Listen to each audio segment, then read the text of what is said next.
Today, the non-surgical options can help in the elasticity of the skin, and the skin needs to be treated separately, which is done mostly non-surgically, and then the structural improvement or putting things back into place is done surgically.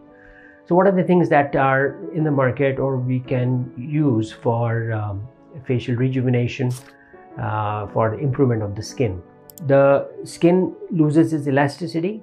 It also can sometimes get pigmented, and it develops lines and wrinkles where the skin folds repeatedly and the skin thins down in those areas. So you have to think about what are the pathologies that are happening and then try to correct that. The earliest that works and is very popular is the botulinum toxin, and you know that it's globally a standard treatment protocol and one of the earliest anti-aging treatments, which is quite established and very definitive in giving results, and that is injection of botulinum, which paralyzes the superficial muscles of the face, which are responsible for causing the lines and folds. And it is licensed for use mostly for the upper face, which is the forehead lines, the frown lines, and the crow's feet that you get around here.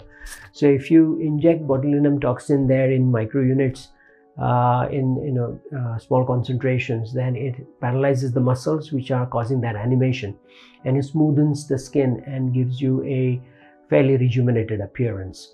And again, it's a minimally invasive kind of a procedure. Then comes refilling those areas which have deflated, and that's where the fillers, injectable fillers, come in. And again, these are minimally invasive procedures where you inject the filler, which helps in volumizing or lifting the tissues and putting the volume back in, and help you look fairly youthful. So that's where the role of the fillers comes in.